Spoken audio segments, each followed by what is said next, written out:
Coming to you from ACOG's annual scientific meeting in San Francisco, I'm Dr. Matt Birnholz for ReachMD, and I'm joined by Dr. Tom Gellhaus. He is the president-elect, or I guess in the next 24 hours to become the president-elect, but at this point I'll call him the president-elect-elect of ACOG, and it's such a pleasure to have you with us, Tom. Thank you very much. It's a pleasure to be here today. So, I'd like to learn a little bit more about you coming in as the new president-elect. What is your background? Where do you hail from? What's your practice? I was born in South Dakota, and I went to medical school at the University of Oklahoma. I completed my OBGYN residency at the University of Iowa in Iowa City. Following that, I went into practice for 20 years in Davenport, Iowa. And then I had an urge to go back and get into academic medicine, to teach, to be around residents and medical students. And almost 5 years ago, I made the decision to accept a position at the University of Iowa in Iowa City. What's that been like for you? It's been wonderful. It's been a great change. What I really like about being at the university is each day is different. Perhaps I may do a half day in one of the resident clinics, or I may do the rest of the day in a colposcopy clinic, one full day perhaps in labor and delivery or the operating room with the residents and medical students. So every day is different.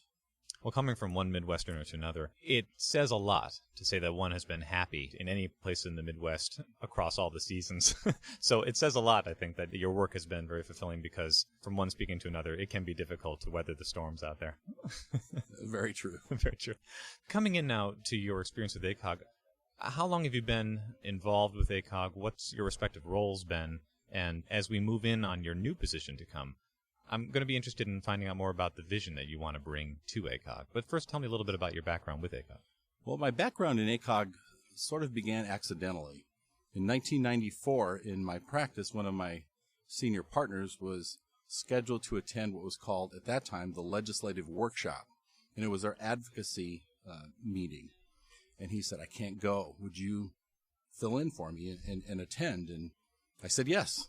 And that was the beginning of my career in ACOG. I went to this meeting in Washington, D.C. I learned the legislative issues at the time. I learned how to lobby, and I lobbied on Capitol Hill. I met with my congressman. I met with both senators, and I was hooked. I was hooked in ACOG, and it was the springboard for me to get involved. And as I continued to go to the conference, I was asked to become the Iowa section vice chair, and then eventually the chair, and then I worked my way through the district. And then eventually I shot for an office at the national level and was able to be assistant secretary for 3 years. And then the time came for me to consider running for this huge and honoring office that I am going to assume soon. Well, it's a story that I love. And the reason why is because I hear it more often than you might think. Oftentimes with organizations, with societies, those who come into the upper ranks of leadership, you expect to hear stories of, well, it was always part of the game plan. I was moving in from the age of 15. I sort of had a vision. I was going to move in leadership, and that was going to be a springboard for this, and it was just going to be a pattern. And instead, I often hear stories of, actually, I was filling in for somebody. It was, in a way, kind of an accident. I didn't really have initial intentions, but then once I got involved, I just couldn't look back. I had to keep going. It's exactly true. It was a door opened. I took a chance, and that chance led to another great opportunity. I really never aspired to any of these offices. It was once I achieved one level, then someone would encourage me or mentor me or both to move on to the next office. Moving into the present day, just moving in on becoming the president-elect, you've had several experiences with ACOG. You've sort of been under the wing of several mentors in this area. What do you want to bring forward in the years ahead, specifically when you become president and maybe even beyond? I have two areas that have been of great interest to me throughout my career. First, while I was in private practice, my wife and I and our family got interested in medical and surgical mission opportunities. And we joined with a group, again, taking a big chance in 1996 and went on a project in the Dominican Republic. And we continued to do that yearly, where we began leading groups, and the groups grew larger and larger. And so I have a real desire to increase those opportunities for others. I've done a number of presentations about our mission work, our mission projects, to various groups, and always the question is, how can I get involved? And that has been the same thing with ACOG fellows and junior fellows and medical students. They have such huge hearts, and they have such a desire to serve others. And one of my goals is to be able to somehow bring those opportunities to these interested people and make it an easier process so that they go with a group that's going to do what their mission statement applies for them, that they have that opportunity to serve and then hopefully get someone else to serve and it just be a domino effect. The other area that I have always been interested in, and it was the first involvement with ACOG, was in advocacy, as I mentioned earlier.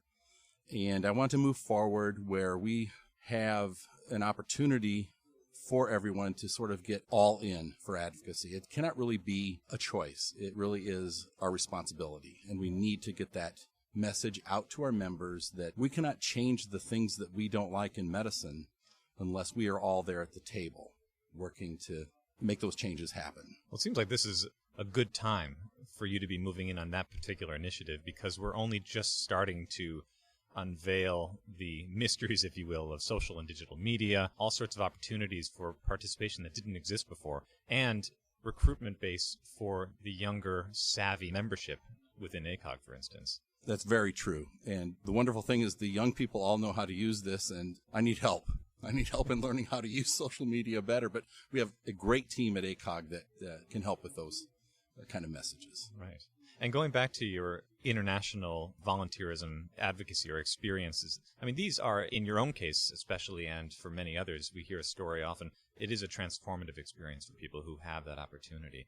But logistically, I imagine it would be a challenge to try to, on an organizational level, provide the opportunity at the ground level for many people across the country and perhaps beyond to be able to engage in those experiences. We're early on. I mean, you have quite some time before you get going, but it always comes up, it creeps up faster than we expect. How do you think, logistically, you might be able to advance that from ACOG's perspective? What we have considered initially is a database that is available to ACOG members on the website of people who are leading groups, people that are involved with various organizations.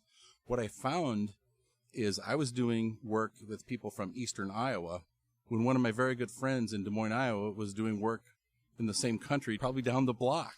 And what we want to do is to let people communicate together to find out that maybe what we are doing we can put together and make it even bigger and better. But just to have a place on our website where people can find an opportunity and know that that's an opportunity that has worked with ACOG fellows and allow them to develop a relationship and to participate. And what I'm hearing as a common thread between both initiatives then is that there is an aspect of data-driven advocacy, data-driven initiatives, being able to really build a great informational archive through which you could advance a number of initiatives moving forward. It's almost like an initiative to advance more initiatives down the road, ushering ACOG into the 21st century. That would be a great achievement if we can make that happen. I'm excited. Thank you. What is your role as president-elect? For it is a unique role. What does that entail? It's not necessarily simply on the wings waiting just to become the president. There are activities involved in being the president-elect. What do you expect to be doing or handling? The duties of being president-elect is initially probably an educational process for that person. And being at this meeting and the things that I've already done to this point, I feel as though I'm drinking from a fire hose. We have so many issues, so many organizations that we work with that I'm trying to get a lot of the alphabet soup down, so to speak, of the different organizations. One of our duties is to our membership, and we attend many of the district and section meetings representing the college at the national level. We have opportunities to present what is happening at the national level and things that we are trying to do to improve our members' lives and to improve our patient care. So we're able to launch some of our initiatives to bring those initiatives to the district and section members of our organization. In that time, will you be expected to do a lot of work in other parts of the country where meetings are happening? Or I've often used the analogy of getting flown all around on Air Force One, but, with some of the other executive management. But will you still be able to maintain a steady, consistent presence in your own practice area? I will be still practicing. I will reduce my time that I will be at the University of Iowa. It will be markedly less when I'm president. But I will be balancing my work as well as my duties with ACOG. I will still take call. I'll still be in the operating room. I'll still be delivering babies. And I feel that if I am going to be out there trying to help our members, I think I need to be going through what our members are going through. It's a bit of a silly question, but I'm going to put it out there anyway. Do you have sort of a vision or dream for where you will be sitting talking to me a year or 2 years from now, both at the onset of the presidency and afterwards as you're relinquishing to the next line of succession, where you want to be both in regard to the initiatives and in regard to just presence within the ACOG organization? I think in addition to the initiatives, which I hope will take off and be something that will be around for a long time to involve our membership, but most off I want to be an example to others, and I hope that I can be a role model for other junior fellows, other medical students to become involved in our organization, because we can't have it without them. We need their involvement. Well, I think that's a perfect parting comment. And with that, I very much want to thank Dr. Tom Gellhaus. He is the new president-elect as of the next 24 hours, in fact, of the American College of Obstetricians and Gynecologists. Again, Tom, it's been so great to have you with us today. Thank you very much for this opportunity. If you've missed any part of this episode, or if you want to check out other episodes on ReachMD, visit reachmd.com. And thanks as always for listening.